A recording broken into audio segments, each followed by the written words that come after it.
welcome to our ZEDtalk. As you know, the ZEDtalk is part of our Innovation Week 2018. My name is Luna. I'm from the innovation team. I'm very happy to be here today. And by now, everybody knows that the Innovation Week's theme for this year is Go Beyond. And it's about going beyond our comfort zone, really taking out of what we think that we know. So why not to go beyond and get to know the next generation, that it will be the customers of tomorrow, the so-called Generation Z. The ones that were born from mid-90s to mid-2000s. 2000. We at Innovation, we have created a short clip about Generation Z that I want to show you all.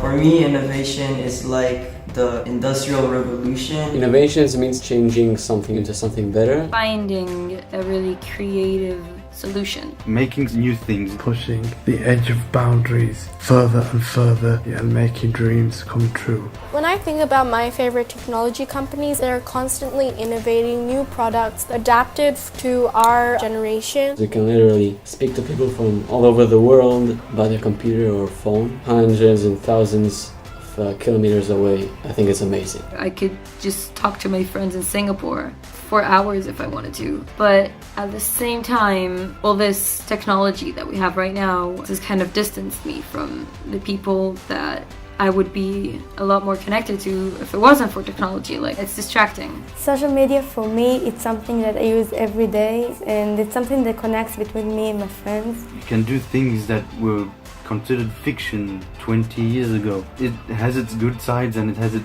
bad sides. The good sides are you get to learn a lot of things and it's a good type of globalization. My life without social media technology would be very dull. I just can't imagine it without it. I think it can help me solve problems in my day. When you're sitting at the dinner table, 80% of the time people are on their phones. You're just showing pictures, you're not actually living in the now. Without social media, we would be incredibly lost on this big planet of ours. It's really important for me to save the ocean. I'm actually in grad school working on the problem of plastic pollution. More and more people are trying to help out to prevent pollution, global warming, or poverty. If I can do something to help someone, why not do it? I'm personally proud of my generation for being so open. When I think of innovation, I think of a way of thinking differently. Innovation for me is the future of humanity. It's a real revolution.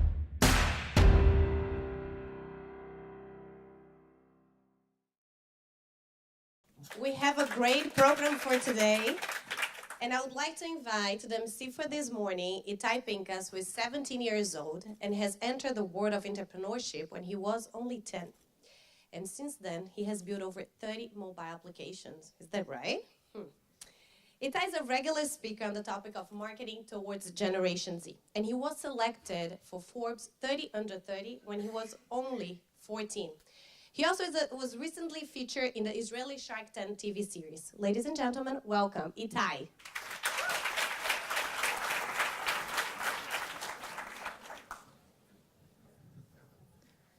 Good morning, everyone.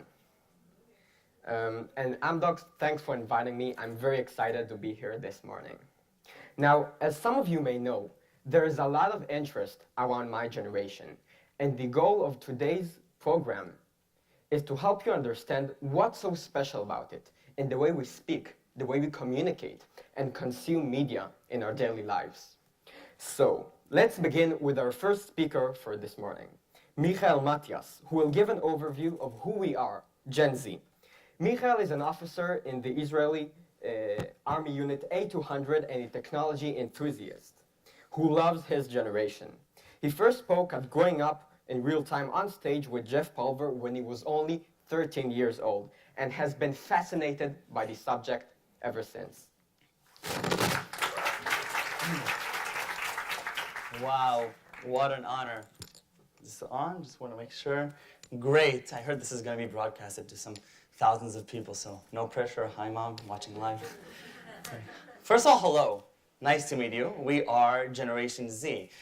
Born after 1995, we make up a fourth of the world's population, spend most of our time online, are very tech savvy, and often look to disrupt our environment. No rules, no order, disrupt. That's how the world sees us. Actually, that's how older generations see us, but it's a bit more complex than that. I'll do my best to represent. Granted, I'll just give my personal opinion, and I'll be addressing the Generation Z that will soon enter the high-tech workforce. Not all will be true for my generation across the world, and I'll touch on that a little bit later on. Statistics are taken from the United States. I am fortunate to be a byproduct of both the Y and the Z generations. 22 years old, Michael Matthias, passionate entrepreneur and software developer, was honored to be in Forbes 30 Under 30 and run 2 startups during high school. I loved cooking, yet enjoyed even more building a robot that cooks pancakes for me. I love running and playing soccer, yet enjoy sitting at home with friends and play FIFA. On Thursday nights, you'll find me at the local bar, but on every other night, on social media, probably mornings too, I am radically different from my 4-year-old niece, and I'm even more different than my 30-year-old friends. I spent some time thinking about what it means to be of type Generation Z, and I'm very, very excited to share my thoughts with you. The first and most important thing you need to understand about my generation is that it's not about age. It's about our behavior and about our outlook on life. The 1995 threshold doesn't define what it means to be in the Z generation. What defines it is the way you adopt the technology around you, adapt to the changing community, and adhere to social responsibilities. Let's begin with technology. 71% of us use Netflix, are subscribers to Netflix, while only 45% watch cable TV or television at all for that matter. Probably these 45% are just leeching off of the other Netflix users. We are digital natives, meaning we grew up with social media and smartphones, dial-up internet, wired internet, gibberish. As far as my 4-year-old niece is concerned, there was no time before connected devices, even if Yuval Noah Harari says otherwise. We use technology a lot. And when I say a lot, I mean a lot, a lot. Here are some outrageous statistics. On average, we consume 6 to 9 hours of media a day. 92% of us go online every day. 36% are online constantly. The average Z youngster uses 5 different screens at a time, switching among them for different purposes. Now, instinctively, this seems like a problem, spending so much time online. Our lives are consumed by technology, by brightly lit screens that feature attention-grabbing media. Our ideas are influenced by advertisements. Our beliefs are designed by celebrities. This may seem detrimental to our individuality and ability to become global citizens. Yet, research shows it's quite the opposite. The Z generation is, in fact, the most liberal of any generation. We are the most open-minded and most accepting of different ways of life. Technology allows us to acquire skills early on, skills that previously were only available to those with admirable diplomas on their walls. I currently serve as an officer at 8200 in the IDF, leading a group of software developers in our cybersecurity unit. Mind you, this group behind me is made of 18 to 22-year-olds, most without a college degree. We develop advanced technologies and do AI and machine learning research. My teammates, already in middle school, are developing software and technologies and teaching themselves curiosity. Their skills are not shy of those of professionals in high-tech with various degrees. Curiosity. Back when I was 17 and interning with Professor Dan Ariely in California, I heard of an event, a hackathon. A 36-hour coding marathon in which hundreds of programmers and entrepreneurs get together from around the world and build awesome products. It's going to take place in Michigan, the elite of hackathons. I applied, sending in my resume and some of the projects I worked on. Unfortunately, you do not meet our minimum age requirement. You must be 18 or older to apply. I didn't get accepted to the hackathon. I didn't go. It was very disturbing, but I did something else. I decided to create my own event and called it Hacking Generation Y. It should have been Z. I was confused. I called it Hacking Generation Y. And the premise was simple. To attend, you must be under 18 years old. That was the kicker. I posted a status to a Facebook group, and within 2 weeks, 1,200 applicants. Sponsors, donors, many, many excited teenagers, and we are on fire. We accept 500, 100 of which are flying into California from 17 different countries. It really took a while to sink in. My favorite team was made of 14-year-olds that took a wheelchair and virtual reality equipment to give a disabled person the sensation of walking again by sending vibrations on his back. truly, truly unbelievable, extraordinary. The skills I witnessed in the hackathon were unbelievable, unproportional to the young ages of the participants. A product manager at Facebook, a judge at the hackathon, approached one of the 14-year-olds and offered him a full-time job. He declined because he was already working on a startup, but that's another story. This was just the beginning. Immediately after the event, I was approached by Jaden, an amazing Jamaican teenager, and he wants to do a hackathon for his community. So we do Hacking Generation Y Jamaica, promoting youth entrepreneurship amongst Jamaican teens, most of whom don't even own a computer.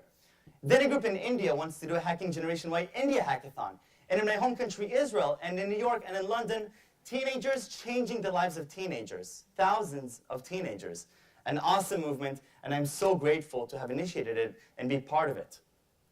My generation recognizes that there are no boundaries. Technology allows us to solve an increasing amount of problems, including health, food security. We just have to make a leap in our mind. 88% of us are optimistic about our personal future. Now, there's a reason for this. Our future is in our own hands. The information is out there. There are no barriers. Whoever wants it can just go get it. Our community is drastically different from that of our predecessors. We talk about FOMO all the time. FOMO here, FOMO there. It is perhaps the most well-defining slogan of my generation, fear of missing out. It has a negative connotation, as if we're constantly obsessing over every little thing we aren't a part of. I don't think it's that dramatic. I think we genuinely want to be a part of our community. But our community is a little bit different than before. 20 years ago, a community was made of close friends, family, colleagues, 50 people tops. Today, it is 3 billion people. That's the number of people connected to the internet. Being social means being a part of a community, and today that is mainly done online. Often, we socialize with people we don't even know but have something in common with. It's quite beautiful. But to an outsider's perspective, this seems like an odd behavior, spending so much time online. Parents complain that their children are isolating themselves due to their overuse of technology. Many times it's the opposite. They are online to join the community and be a part of something greater. Part of me is worried about meaningful relationships. Long-lasting, meaningful relationships are practically impossible to maintain when you're trying to connect with 3 billion people. 3 billion people. I'm genuinely scared that my 4-year-old niece will succumb to the pressure and desires of connecting with a never-ending community, that she will forgo the relationships that matter most. I wish for her that she joins this global online community, but learns to not sacrifice her personal and meaningful relationships. I think this will become one of the greatest challenges for my generation. Our communication methods are evolving rapidly, constantly changing, and in pretty entertaining ways. Let's talk memes. Memes are generally used to pass an idea. They are more entertaining than a text message and less formal than an email. You can find most of them on 9gag, but I will show you a few of my favorite ones. They can be used to share your excitement over an event, such as when coffee is ready, or alternatively to lighten the mood when you cause an accident at work. I know one of you is here. GIFs are used interchangeably with text to convey emotion along with our words. For example, instead of asking, "Are you mad?" we may choose to send this. Be cautious. They can be more hurtful than words. I speak from experience, so please watch out. Emojis have long taken over as my generation's preferred communication style. There are so many, and people have become so skilled at using them that you can tell full stories like Les Miserables or narrate a whole song like Call Me Maybe. Communication has become more rapid and is frequently changing. 3 billion people and efficiency is key. Receive a phone call, automatic disturbance. Get a text message instead of a WhatsApp. Who is this person and why are they not up to speed? Our economic influence is growing and has to be taken into account. Generation Z will quickly make up 40% of the United States consumer population. We are soon to enter managerial positions in the workforce and make key decisions based on the way we grew up. We are engulfed with entrepreneurial spirit. Ideas are literally constantly being thrown at us. These ideas are abundant, literally everywhere. If you have a great one, someone else probably has it too. It's the execution that counts, and my generation knows it. We aren't afraid to share ideas. We aren't afraid of competition. We're entrepreneurial. We like this stress, and we like this game. As many as 72% of high schoolers want to start their own businesses someday. Peer pressure? Maybe. I think it's the excitement that the world is their oyster and everyone wants a piece of it. Lastly, social responsibility. One of the most important characteristics of my generation is our connection to the world around us and our burning desire to influence it. We come of age during a period of dozens of school shootings and terrorist attacks, and many see the direct impacts of the 2008 recession on our families' livelihoods. Spreading of information is abundant, unfiltered, and it is nearly impossible for anyone of Generation Z to seclude themselves from an outsider's opinion. This allows us to make better choices and be more socially aware. We take this awareness with us wherever we go, making decisions in our day-to-day lives that are a direct result of deeper engagement with our community. This has, of course, dramatic impacts on the workforce and how workplaces need to adapt to their upcoming hires of Generation Z. 66% say they want their jobs to impact the world. They look for meaning in what they do, and it is important for them to understand how their job makes the world a better place. While salary is as important as before, our quest for jobs is no longer just a means of survival. 79% of my peers believe that they can find a job within 5 months. The information is accessible, and our learning abilities are increasing with every generation. Therefore, when deciding between jobs, we factor in the meaning we will get out of the jobs. Companies are realizing this and are investing more and more into their employees, not simply raising their salaries, but creating an environment in which people can thrive and truly express themselves. Startupism in the corporate atmosphere. Many speak out about work-life balance. The ubiquitous advice is to lower the number of working hours and spend more time on fun and living life with friends and family. I don't buy that. And I don't think this will give more meaning to my generation's lives. I believe, like many of my friends, that there should be no distinction between work and life. 66% wish their passions or hobbies could be full-time jobs.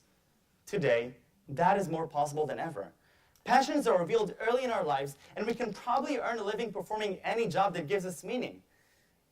Performing a job that we see as a hobby or as a passion enables us to do it better. It makes us want to code for 36 hours straight. It makes us want to spend entire weekends building a pancake-making robot instead of working and earning money. I am very fortunate to be doing something I love, and many of my friends are doing things they love. That is why they are so great at them. Before summing up, I do want to say that Generation Z is not naive. Not everything is the same for everyone, nor is it all problem-free. For example, many youngsters in different communities still don't experience the full benefits of being in the Z generation, and it is our responsibility to find solutions for that. The dangers associated with the new technological age are real and fierce. From bullying online to cyber terrorism, how do you solve these problems, and how do you train young people to avoid these pitfalls? As AI and machine learning research is developing, there's a big question as to the future of the job market. How will our decisions of job professions and expectancy of our job stability differ from those of previous generations? This is an image of a restaurant at MIT, out of MIT students that are cooking their food entirely automated by robots. Expectation of privacy is different among Generation Z, and it is much different between previous generations. Yet it is imperative that we train these young people to properly use the technology to avoid abuse of their information and other consequences. We live in a new era, and the world opens its arms to myself, my friends, and all of Generation Z. Yet, our values are the same, even if our mindset is different. We care deeply about our community and our sense of belonging. We value knowledge and often choose to challenge ourselves by learning independently instead of conforming to the normal standard. More than ever, we look for meaning in what we do, aware of all that's around us. The question at stake is how will previous generations integrate Generation Z into their culture, their workplace, and embrace the spirit we bring with us. Thank you very much.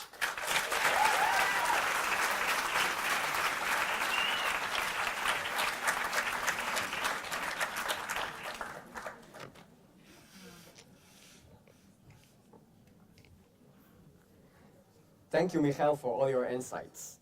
Indeed, Gen Z is a more behavior thing than an age thing.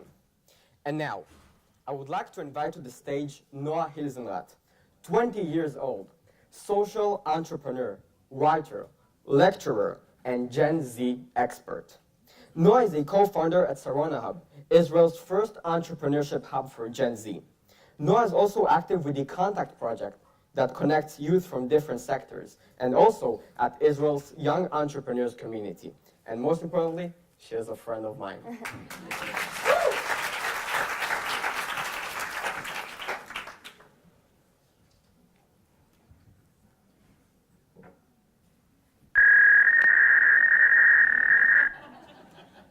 Who here recognizes this sound? Yeah, I see all of you, okay. Who here has ever used a map for navigation? You know, not Google Maps, a real map. Yeah, also all of you. Who here knows how to tell time? Yeah. So you must have been born before the most critical year of humanity. 1998. In 1998, two very, very important events happened. First, Larry Page and Sergey Brin founded Google. Second, Yossi and David Hilsenroth, my parents, founded me. Yeah, very important year. So, when I learned to read and write, automatically I learned how to look up for things online. When I was 4, this amazing ability served me to solve my biggest challenge at the time, find cheats for my favorite PC game, Sims. In 2003, before I was even in the first grade, a life-changing event happened to me. I received my first mobile phone. So I never really bought an alarm clock or used the yellow pages. Actually, I never understand why people buy them. In 2004, Mark launched a website called the Facebook. You might know this website. 3 years later, Facebook was already available to everyone at least 13 years old. But 3 years later, when I was 11 years old, I opened my first Facebook profile. It was super easy to open it. I just wrote that I was born in 1968 instead of 1998. So, you know, according to Facebook, I wasn't 11. I was 41. And if you wonder what an 11-year-old girl has to do on Facebook, the answer is the most professional agriculture studies they have. But looking back, the real outcome I got from Facebook is the ability to reach anyone, to connect with people from all over, and also to keep in touch with so many people. 2010, Instagram was founded. 2 years later, another life-changing event, first iPhone. Since then, my life memories divided to 2. Part 1, physical albums. No effects, no likes, no comments, plenty of dust. Part 2, online albums. Likes, effects, comments, no dust at all. 2013, I started high school. As you can see, I was very happy in the first day of high school. Because I really like to learn, you know, I'm very curious. I thought high school was going to be a great experience for me. But quickly I found out that all I was expected to do in high school is sitting between 4 walls and just listen. Yeah, I felt I can do much more. You know, I can reach any piece of information I wish to. I can reach any person. I wanted to use those abilities to do something big, to impact other people. Instead of that, I find myself scribbling stuff in my notebook. So, what would you do if you were me? If you could answer the questions I asked you in the beginning, you would probably be giving me the same advice my mom told me. Finish high school, and only then choose how to live your life. But I got used to a world where everything is available for me. You know, I can choose how to live my life. Why do I have to wait if I'm already alive? So I felt I can do more, and staying in high school just made me depressed. I was crying every day. Every day after school, I came to my mom crying, "Mom, I really need to quit high school because I can do so much more." And she told me, "You know what, Noah? I've been working in a place I don't like for over 20 years. You have only 2 years left. Do it for me." Sounds funny. It wasn't funny. Okay, so one day I came back home, and again I was crying to my mom, but this time, instead of cheering me up, she started to cry too.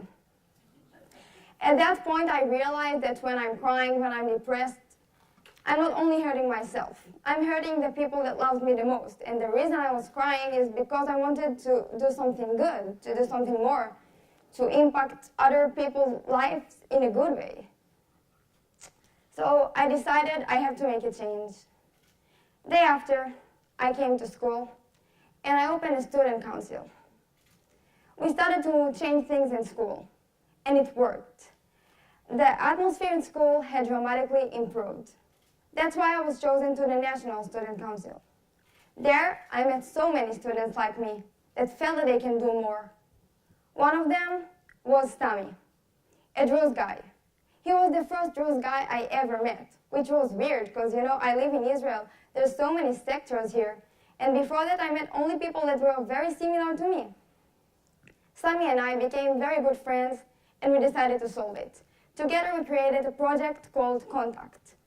We wanted to bring together people like us, that they will become friends, and it worked amazingly. There, I was chosen to be one of the top 20 under 20 influential people in Israel. Since then, my high school studies looks a little different. So, don't worry all of you. I paid my dues, I did everything high school demanded me to do, I did all the exams. But also, I represented my generation in the government, in the Ministry of Education, in the media. I used all my abilities to do everything I can to help them. So here, I really learned a lot. I learned to work hard. I learned to convince. I learned to talk with people, to understand people, to raise money, to never give up, to fulfill my dreams, to open doors, and much, much, much more. I'm not the only one. When I see my friends, when I see my generation, I see so many people that, even the young, they know that they can do everything. And they are not waiting, they're just doing it. Not although they were young, but because they are young and they know they can. So here, for example, you can see a makeup artist that is only 15 years old. Speakers, writers, young entrepreneurs, even a baker that is 14, and way more. So when you say about my generation, that we want it all here and now, yeah, it's true. Maybe we are not able to tell time from this clock, but we are able to understand this. The best time is always now. So when you ask my generation what to do, they will give you the best advice. Choose how to live your life and do it now. Thank you.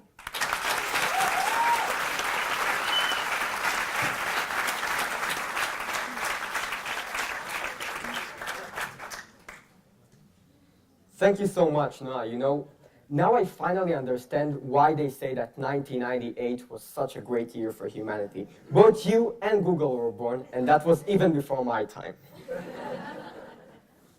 And now, I would like to invite to the stage Reut Aryeh, also known as Quinicky. Quinicky is a gamer streamer and a hardware enthusiast, and she will tell us how gaming changed her life, and streaming gave it meaning. Hi everyone. Can you hear me? Is it good? Working? Okay. Yeah, I'm a little bit nervous, so bear with me. Okay, so like he said, I'm Reut Aryeh, aka Queen Nikki. I'm a gamer, a streamer, and a hardware lover. Ever since young age, I really loved everything that is related to electronics, hardware, everything. I can even tell you that when I was 6, I took my brother's PC apart and put it back together just to see if I can. And I actually did. From there, I realized I have something in me that makes me want to keep on exploring that area. After a while, oh, I forgot to put that on. Hold on. After a while, I even got to learn English, typing English before I knew how to type Hebrew, because we used that old thing called DOS, if you remember, to run games and all of that. And my passion actually started from Dave, Digger, and all of those lovely old games that some of you already know. I can tell you that as time passed, technology progressed, and so have I, and my passion for gaming became bigger and bigger. And I had the honor to take part as a spectator and a participant in live gaming events in a professional manner, and I had the honor to know that I'm the first woman in Israel that did it. I can even tell you when I tried to take my PC on stage to go and compete, the dude said, honey, hold on, leave your boyfriend's PC on the side and sit in the audience. Let's say the stage manager told him, hey, that's Nikki, and he was like, let me help you with your PC, honey. So that was a good one. Recently, I had the honor to take part in a coverage of E3. E3, it's a convention that takes part in the States once a year. It's an electronic entertainment expo. It shows all the upcoming new games, all the new innovation and the new things in technology that is related to gaming hardware and such. And we did this coverage for Ynet, which is one of the biggest websites in Israel for covering news. So that was amazing. Now, let's dive a little bit in. What is actually a streamer? Well, a streamer is a person that streams their life, basically anything they want. It can be their hobbies, their passions, their everyday life, anything that you want. And you have different platforms that you can stream on. You have YouTube that like all of you probably know. You have Twitch, which is a parallel platform, but it's strictly built for live streaming. And of course, you have Snapchat and Facebook. One thing about Twitch, it's owned by Amazon, recently owned by Amazon, and it has a lot of perks right after that happened. Okay, so like I said, you can do basically anything. You can even draw with your viewers, show them how to work. You can have an awesome party on the street, sharing your skills, teaching your viewers how to DJ, and just having a lot of fun. Or even cook at home with your friends, or Ninja, which he is the biggest streamer in the world. He plays Fortnite, which is the most playable game in the world. And yeah, stuff like that happens live. And of course, you can stream on a different platform. So you have the options to stream on your Xbox, on your PlayStation, on your iPad, or on your phone. And of course, on your PC. This is my little kingdom over here, as you can see. And back in the day, like the computer desk was like a dusty old spot, and it was more for functionality. Now it's a spot in the house that you can really make it your own and have your own fantasy spot over there. Here you can see some customized setups as well by Xmods and some customized PCs, which is it's amazing. Okay, so how do you actually make a living? Because this is great. Okay, you're at home, you're streaming, you're showing it to a live audience, but how do we actually make money out of it? So you have mainly 5 ways to do so. First one is donations. Yeah, like you have viewers that watch you on a regular basis and they want to see you stream as much as you can. So they donate money, so you'll be able to do that and have the time to play with them, talk to them, and stream with them. And you have stuff like this that happens as well. So it makes the stream interesting, interactive, and the streamer makes a living out of it. The next thing is subscribers. Subscribers are those same viewers that donate, but they want to support your stream on a more regular basis. So they can support you on a monthly basis. So they choose to pay $5, $10, or $25 per month, and the streamer splits it 50-50 with Twitch. And like I said, Amazon bought Twitch, so you can even use your Amazon Prime to subscribe for free for your favorite streamer. This is how the streamer knows that he has a solid income, regardless on how much money he's going to make on donations. So you can see it over here, you can see the alert over there. This is a sub train when a lot of people sub at the same time, which is amazing. And the quack is to cover a very familiar word that all of you know. Okay, the next one is bits. Bits is a virtual coin that was coined by Amazon for Twitch, which means when viewers watch commercials or advertisements when the stream runs, they accumulate those bits and then they can give it to their favorite streamer as money. 1 bit equals 1 cent. And you can get it by advertisements, and you can get it by purchasing it on Amazon. The next thing is selling merchandise. Don't get excited, it's not in stores yet. Some of my viewers made some memorabilia from my stream. This is a cup, this is a keychain, and this is a dab t-shirt, you can say. Basically, the streamer can choose to have their personal input, their personal thing on merchandise, and their viewers choose to buy it and order it and wear it and actually publish you and support your stream as well. It can be seriously anything. Because like I said, when you're streaming anything, you can sell anything. It can be even kitchen supplies if you're like cooking on your stream. The next thing and last is sponsors. Sponsors are big companies that find influential people, big streamers, to sponsor them. And the product doesn't have to be related to gaming itself. So you have like Kobe Bryant, Des Bryant, Go Cowboys, and Michael Jordan of streaming. All of them are sponsors by different companies. Ninja by Red Bull, Doctor by Gillette, and the King Shroud by the HyperX family. I forgot to put another box here for me for next year, but hopefully by next time it will be there. Hold on. Okay. Like we said, we have streamers, they make good money. You have people like I showed you before. And by the way, the 3 people that you just seen, they almost make like a professional athlete in the NHL, NFL, NBA. Just to be clear, these people make millions of dollars.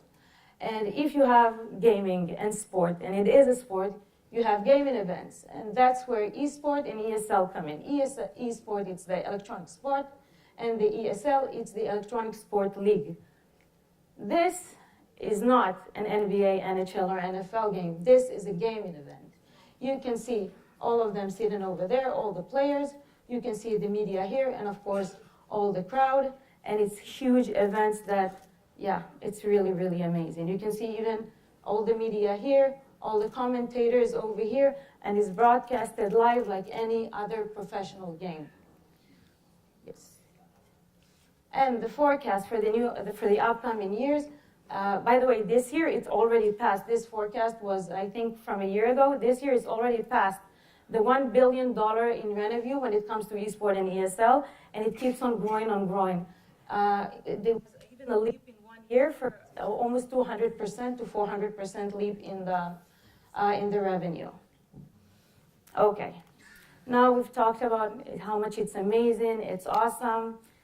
This is the part that I get a little bit emotional, so excuse me. There's a lot of pros and cons when it comes to gaming. We heard the lovely dude here before that said it's not good maybe to stay at home all the time. There's good things and there are bad things. I want to show you that gaming is more than just a game. I'm going to show you a video in just a little bit about a person I personally admire. His name is Rocky No Hands, and he is like his name.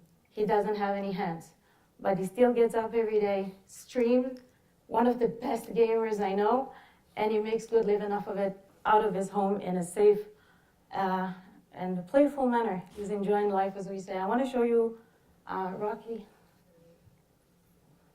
Just learn your limits on the thing and what you can and can't do. After a while, I got good at it. Oh shit. Oh, incoming.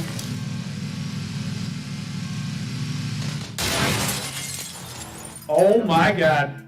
I just headshot him with the M24 driving. Well, what you saw here is a professional gamer that unfortunately has the problem that, of course, he can't use his hands, and he has a customized gaming setup so he can do what he loves and provide for himself. I can tell you that some of us on Twitch, YouTube, all of these social media, when we're behind a screen or behind a keyboard, some of us suffer from this or that type of disability. It can be mental, it can be physical, it can be people that are bedridden, handicapped, and unfortunately, a lot of other things. You have to realize that streaming closes this gap, gaming closes this gap and make easier for people to communicate and talk to each other regardless where they are, what they do, because they have common ground, something that they all love. I want to show you another benefit of gaming.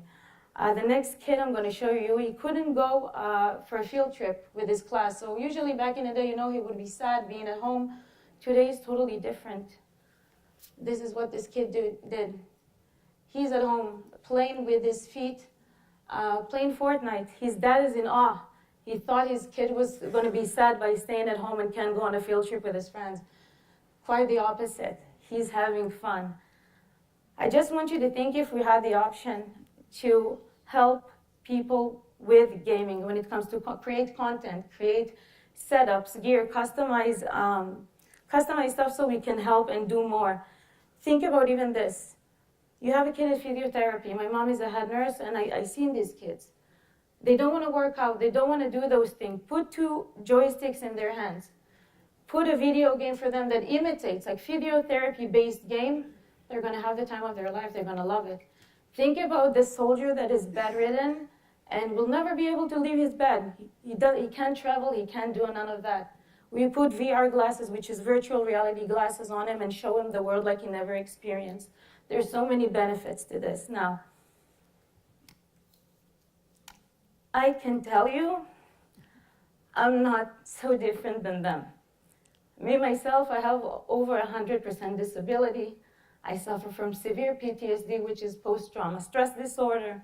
I suffer from anxiety, and I can tell you I had months that I didn't see daylight. It was really, really hard. So I can tell you gaming, besides my mom, God bless her, got me out of bed and put me on the computer and gave me the option to communicate with people and talk to people, even though I was totally alone at home. And I felt alone, but I always had someone to talk to.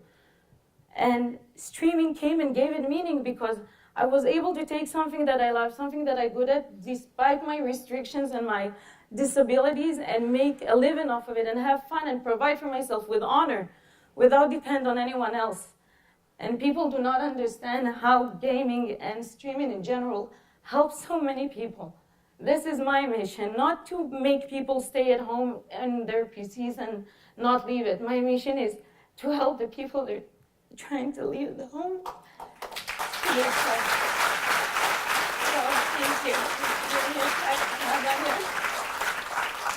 So here you see an amazing organization, Stack Up. They do care package filled with good stuff of gaming and good things for soldiers of families and soldiers all over the world. Hopefully soon Israel, we're working on it.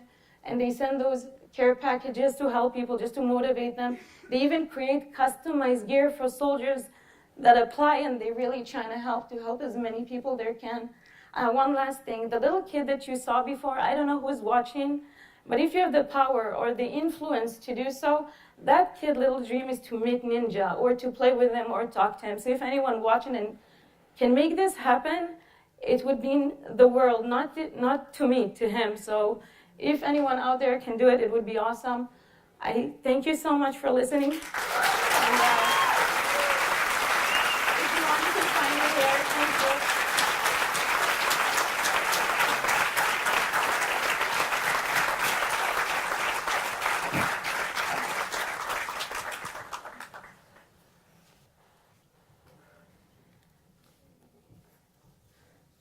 Thank you so much, Quiniki.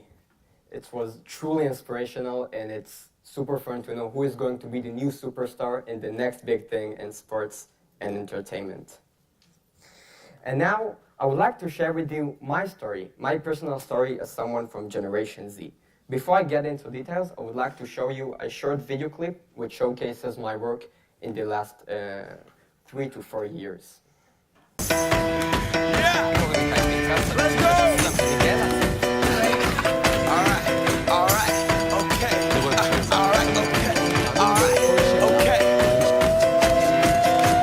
Return to the Mac. Get up what it is, what it does, what it is, what it isn't. Looking for a better way to get up out of bed instead of getting on the internet and checking a new hit. אל תתייאשו, אל תפסיקו.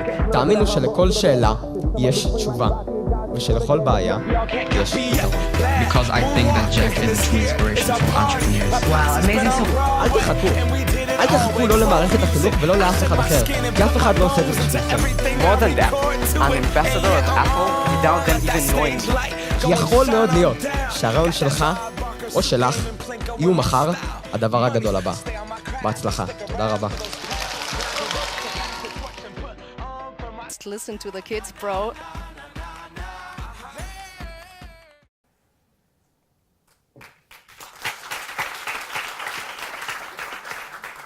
Thank you. So, once again, good morning, everyone. My name is Itai Pinkas, and allow me to introduce myself. I'm 17 years old from Hod HaSharon, very, very close to here. I love hanging out with my friends. I love music. I love playing on the guitar, learning new things, working with new people. But this isn't the reason for why I'm here today. Today, I would like to talk to you a bit about my journey in entrepreneurship, and specifically how a 10-year-old child with no experience whatsoever in programming or development or entrepreneurship came to develop over 30 different apps, advised the largest brands in the world in how to connect and understand the mindset of my generation. And I would like to tell you how it all began. When I was 10 years old, I got as a present, as a gift from my parents, my first iPad. It was iPad 2, and now it sounds very old, but it was at the time the most advanced and newest iPad at the time, and I fell in love with it. I spent hours and hours every day locked inside of my room playing with this iPad and trying to figure out all of its new functionalities. And at some point, I had some really good ideas for apps that I thought were useful, so I went on the App Store and I searched for the apps because I wanted to use them myself. And I found out at the age of 10 that some of my ideas didn't exist. I mean, there were possibilities, there were opportunities to develop new apps. And that made me think, if there are so many apps out there, someone must be developing them. And if some people can develop apps, why can't I do so myself?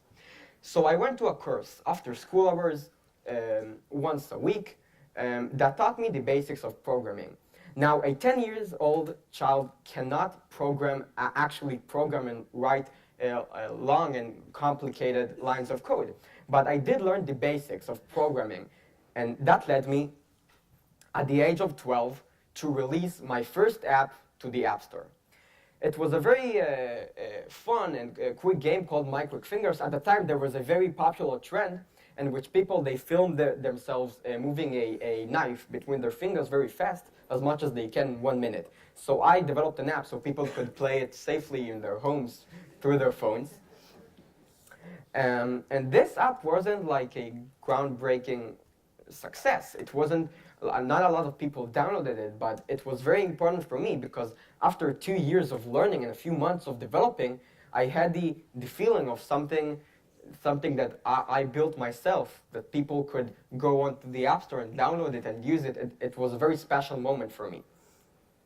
Although it wasn't a big success, I learned a very important lesson that day.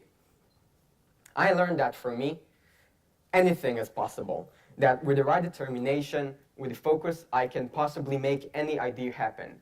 And after I started learning the basics and getting involved, I started taking on some of my bigger ideas. Because when I told you I had some big ideas, I guess you'd understand I wasn't talking about this app. But I understand that I should start from the basics. So immediately I started thinking about my new app. The next app was Catch the Bubble. It was a simple game. You had to choose some sort of a creature and earn points, compete with your friends. And this app was designed better than my previous app. I mean, I spent 50% of the time actually designing the app, and the other 50% went on programming the app so it would be useful, and on the other hand, the user experience would be very good. And I released it to the App Store when I was 13 years old. This was my second app. And this also wasn't a very big success, but I learned something even more important from releasing this app. I learned the lesson that I cannot know everything. I cannot know everything. You know, there are many aspects of a business, specifically in mobile applications and high-tech and startups, and I should specialize in something very particular and simultaneously find other people and other companies, other businesses that could help me take on the things that I'm less good at. So I found that I was better at programming than I am in designing. So I found a friend of mine called Omer, and he helped me to design the app so they would be well looking.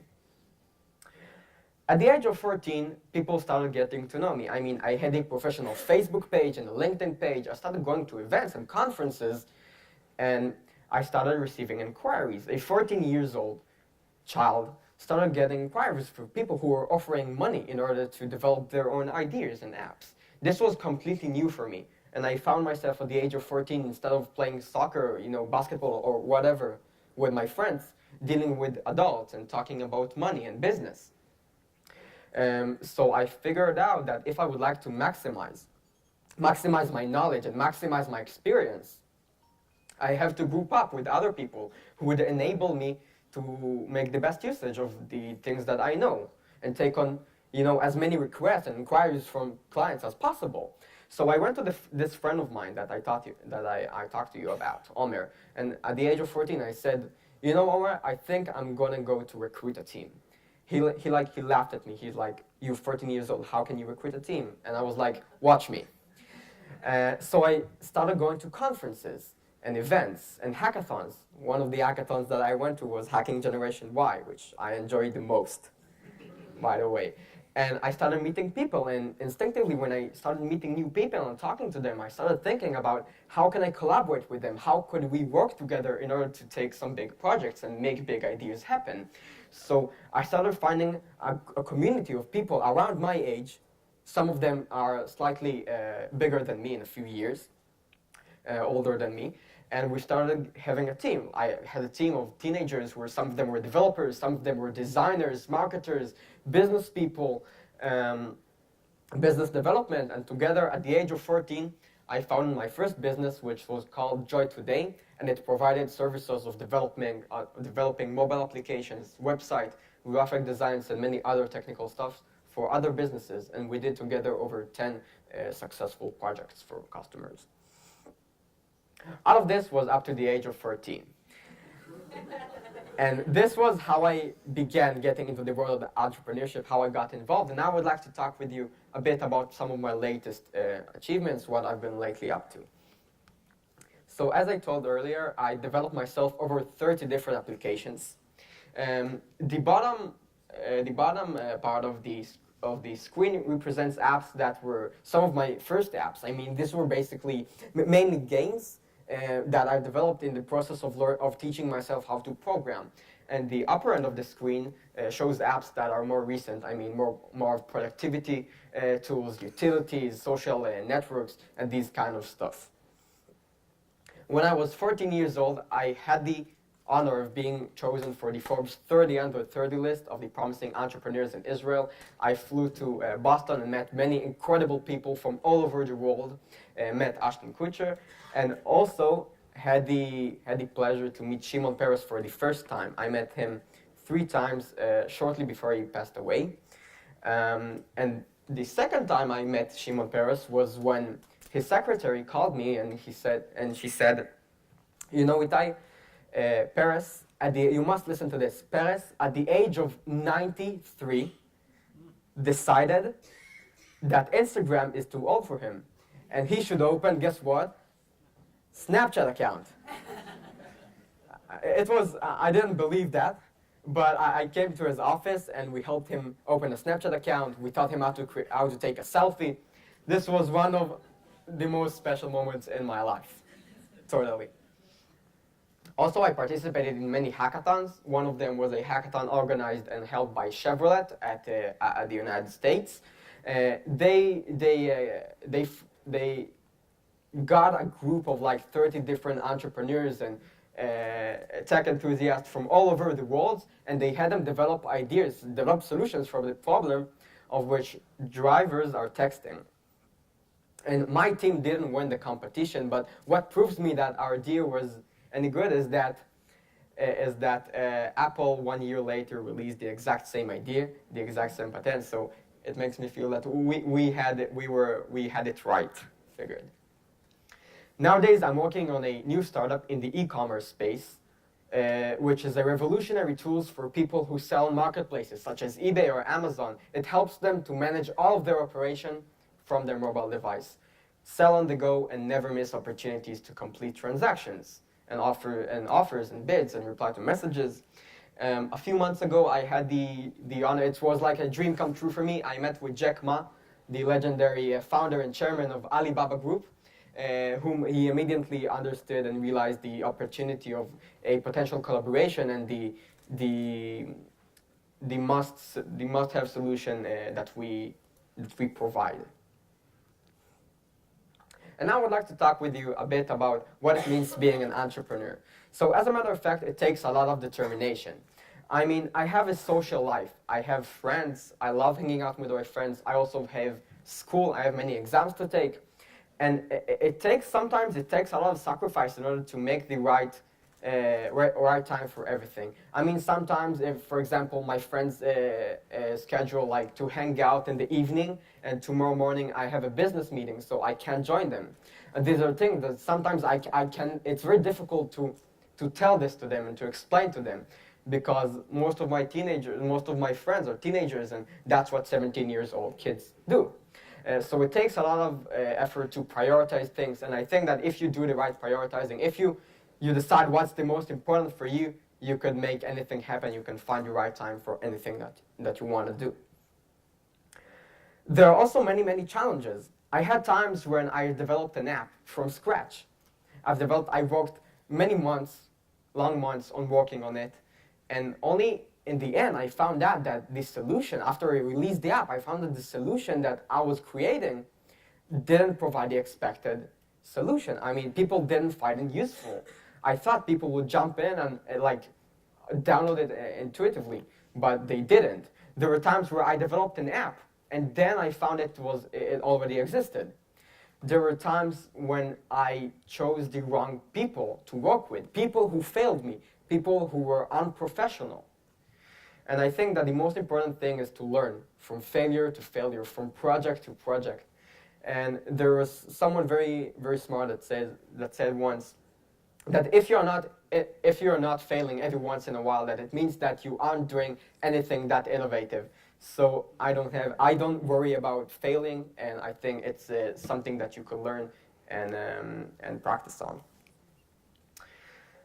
To summarize everything, I would like to pass to you a message. I think that this message is as relevant to you as it is for some of your kids. You know, what's so fascinating about is that, you know, a lot of people that want to make a change, that want to make something happen, they wait for someone else to change. So although there are many things that we could be waiting for, I mean, the educational system, I think it's pretty clear for all of us that it should be changed quickly. But although it should be changed quickly, it doesn't mean that you should be waiting for it. You know, Generation Z, we acquire skills early, as Michael said, and we know how to make the best usage of any of our resources. If it means talking to people at school, talking to our friends, learning new skills online, on social media, connecting with people, I can reach any person that I want online. These are incredible skills that I think were inaccessible to people in older generations, and I think that this is why Generation Z in particular will be much more innovative and much more entrepreneurial. And I think that there is no better way of finding whether an idea is any good than actually building it and figuring it out. So I wish you all the best of luck. Once again, I would like to thank Amdocs for inviting me. I hope you found this day enriching and meaningful for you, and I wish you a fun and enjoyable rest of the day. Thank you.